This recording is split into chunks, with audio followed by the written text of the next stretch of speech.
Hello, and thank you so much for joining me on Climate Check. I'm your host, Mary Mwiikisa. Now, the Sustainable Business Initiative aims to shape a business landscape that is truly future fit. And by this we mean sustainability is not an option, but the hallmark of the success of a business. This initiative was launched a few days ago, and we had an opportunity to attend the launch, and our staffer Dominic Davis Chifumbe packaged this report for us. Sustainable development is anchored on creating a low-carbon, resource-efficient, and an inclusive economy.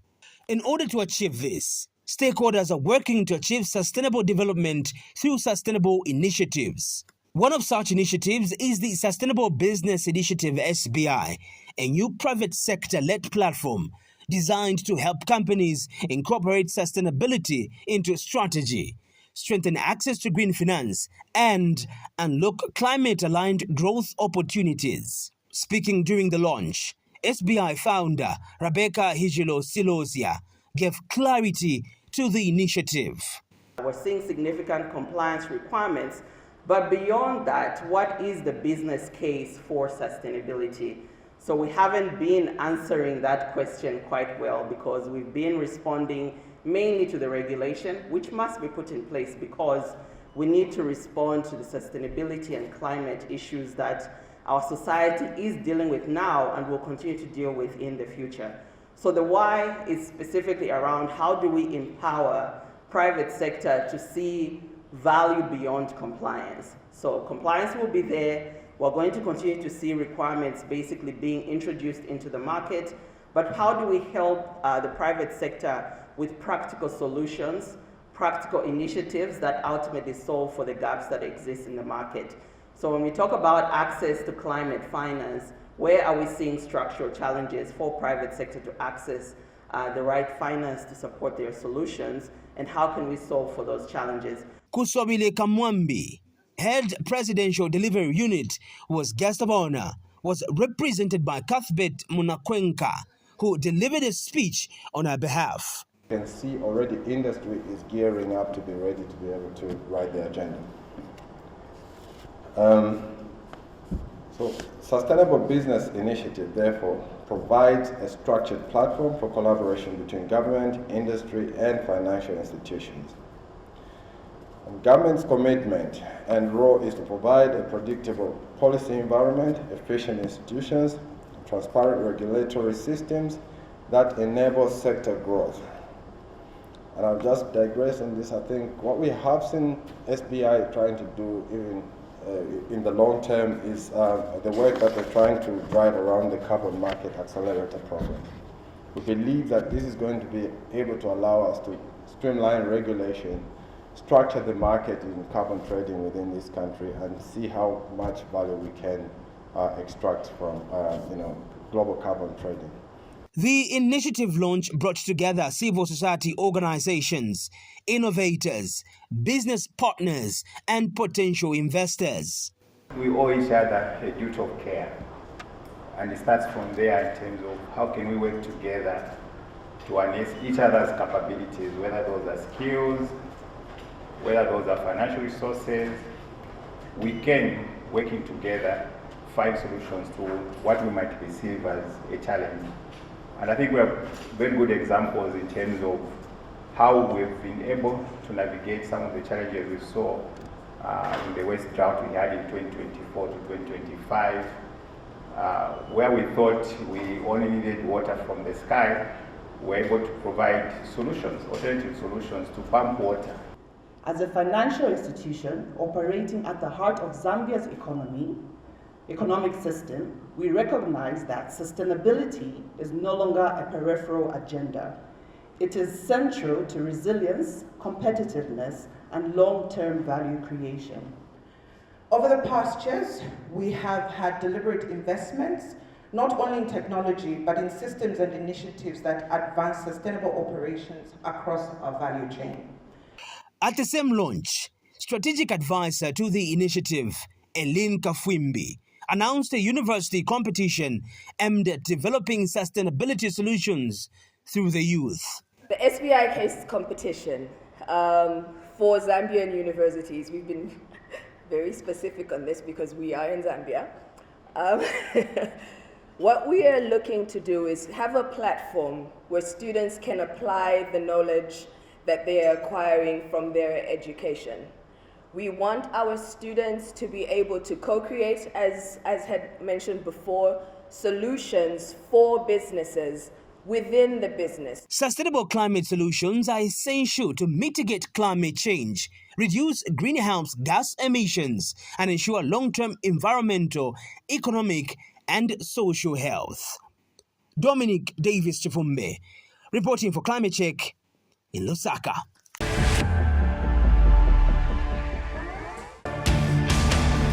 Now imagine if trees could provide Wi-Fi, just how many trees you would plant? Well, they provide oxygen. We definitely cannot do without it. Destruction of nature, such as forests, has led to irreversible climatic changes to our world. Join me as I talk to policy formulators, change makers, and climate change interest groups on Climate Check, weekly on this channel. Now you are the solution to climate change.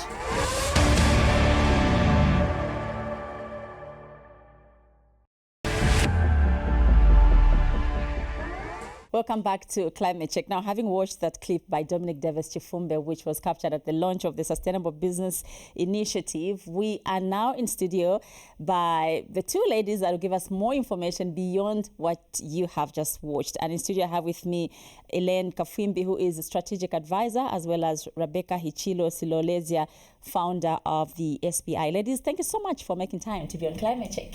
Thank you for having us, Mary. Thank you for having us, All Mary. right. I think let's first start by appreciating what the initiative is all about.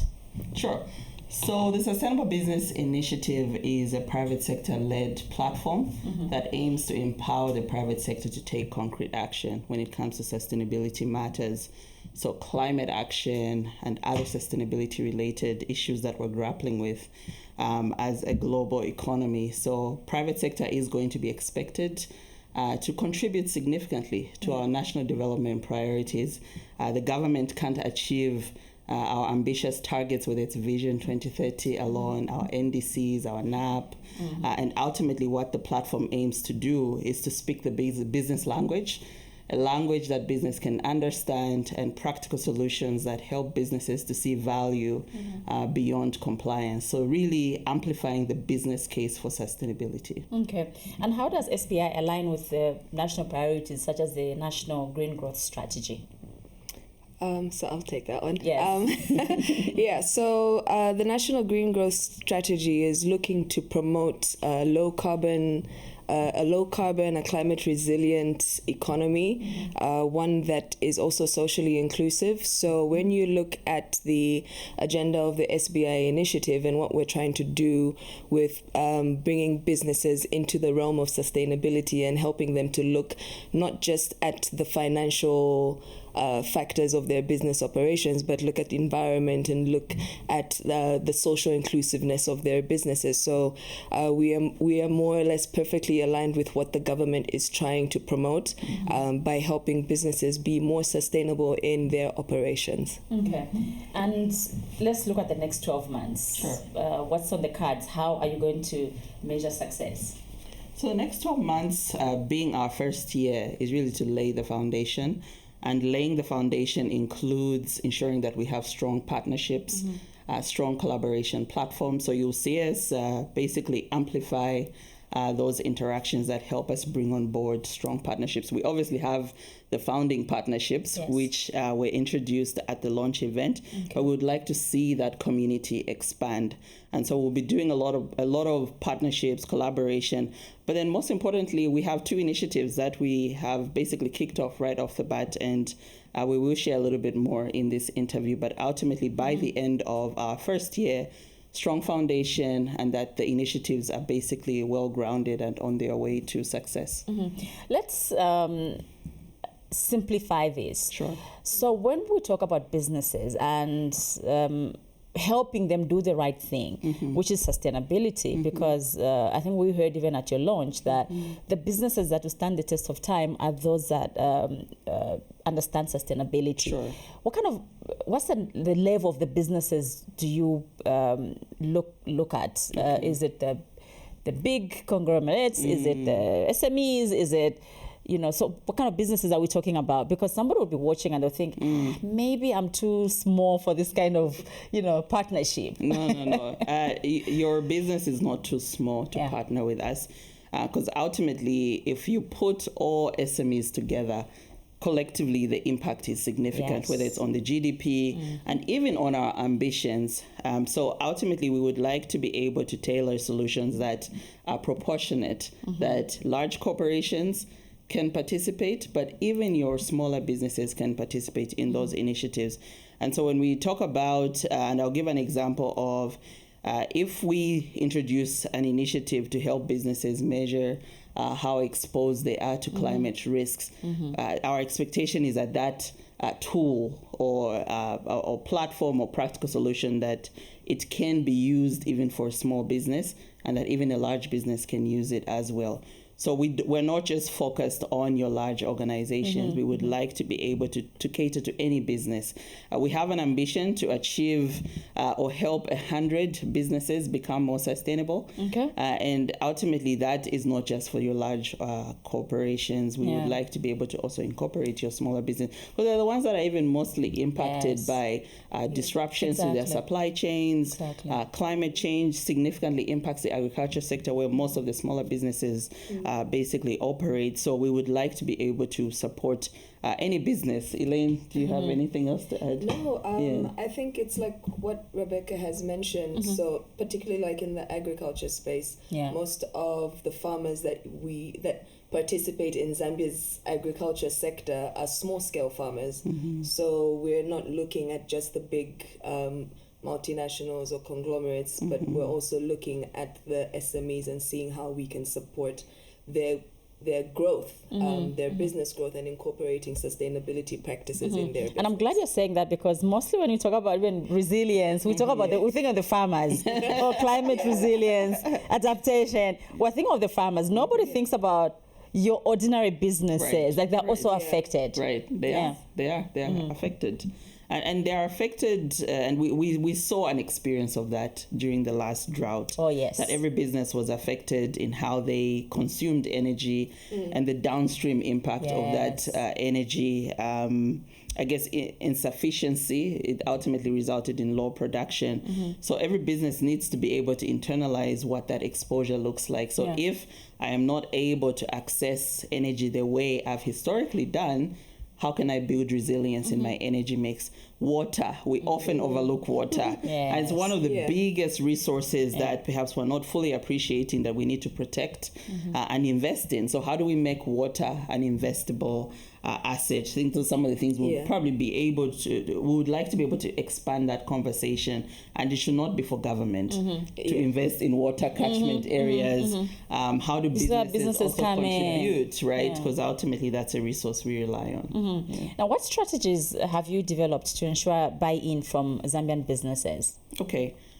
So what we've basically put as our strategy to get buy-in across the entire economy is, first of all, our advisory board aims to have representation across the entire economy. So our advisory board includes leaders from your industry associations. So the Zambia Association of Manufacturers, the ZACI itself, Bankers Association.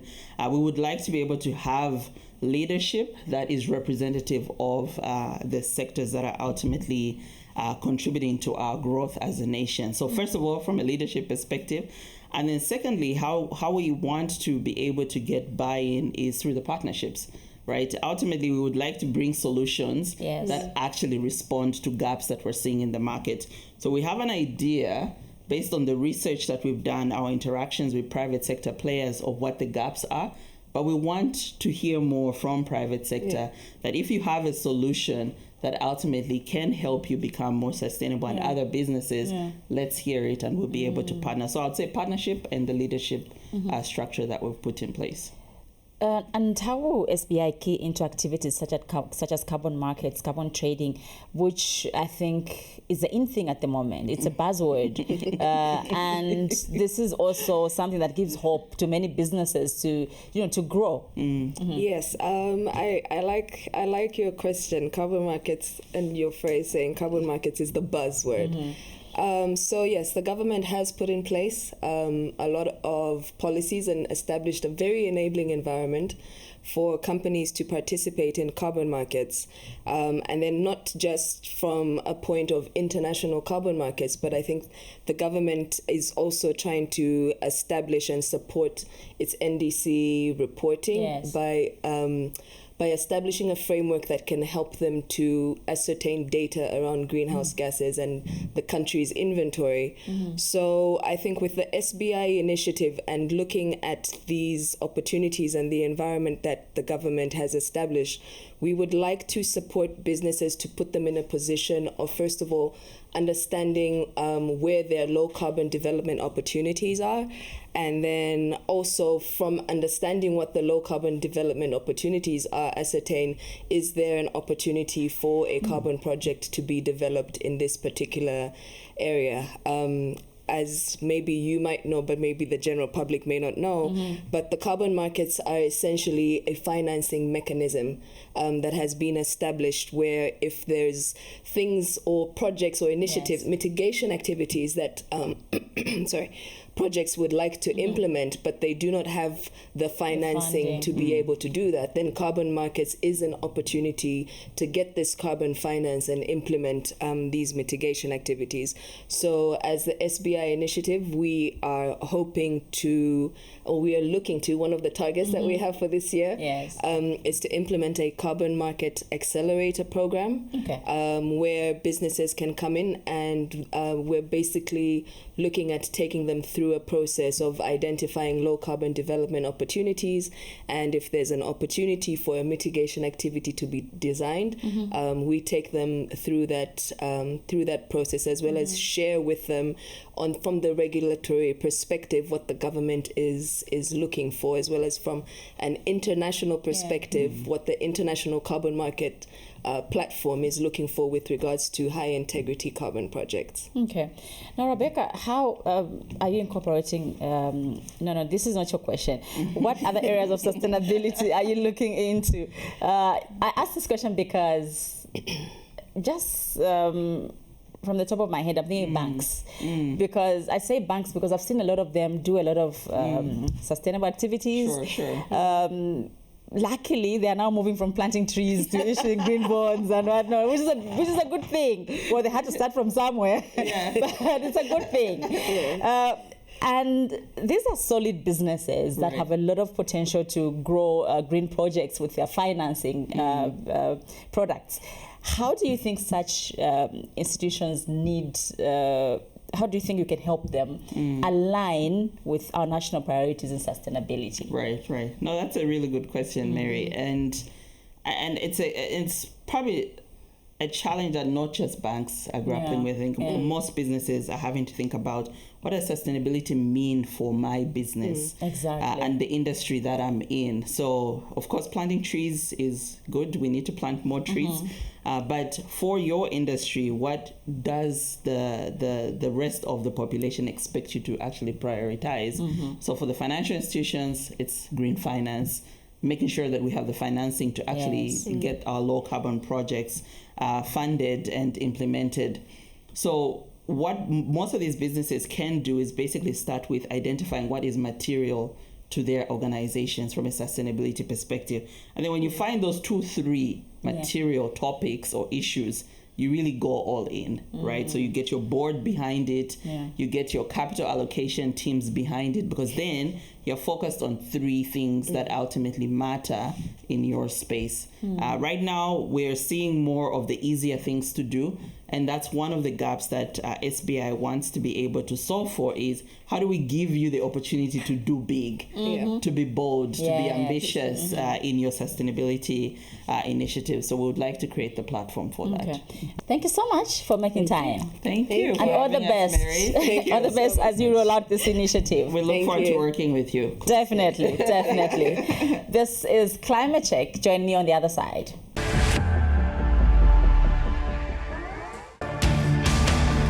Now imagine if trees could provide Wi-Fi. Just how many trees you would plant? Well, they provide oxygen. We definitely cannot do without it. Destruction of nature, such as forests, has led to irreversible climatic changes to our world. Join me as I talk to policy formulators, change makers, and climate change interest groups on Climate Check, weekly on this channel. Now you are the solution to climate change.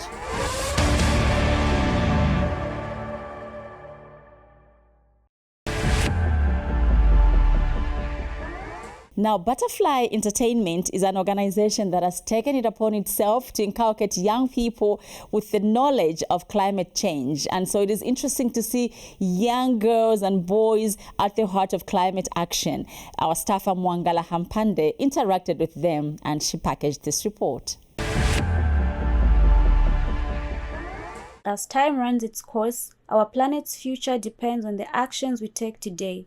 Climate change is a reminder of our unsustainable activities that harm the environment. With the theme Climate Action Through Technology for a Better Tomorrow, Butterfly Entertainment is one intentional organization that is at the heart of climate action. Finance Director for Butterfly Entertainment, Alan Liswaniso, now explains the organization's efforts. With climate change, we have done greater. Like in the schools we worked with last year, we had done also projects on tree planting. So we ensured that we planted fruit trees in the schools. And with that aspect, it's something that was a challenge to the schools, that they get to keep those trees, they get to grow. So we've gotten with our better positionness with working with schools. It gets to give us access to go back in the schools and assess what the trees they planted, if they are surviving. He further explains the children's participation in the program. One of the schools is Edwin Mulongoti, where we had them come to the climate change fair last year. They presented a project and they were one of the winners. Then they went to present further that project with the Japanese funding project, and they ended up winning a fund where they have to be funded to do something in their school. So with that, such success stories is something that gives us more reason to want to go further in this aspect of climate. Butterfly Marketing Director Agnes Walia has expressed the willingness and effectiveness of the children engagement in environmental preservation. It was great to see that finally, when we went to the school for the first round, we could ask the children, what is climate change? And they didn't know the answer to that. But after some time, after visiting the schools for about 2 or 3 weeks, we could see that the kids knew what climate change was, and from the top of their head, they knew what they were supposed to do.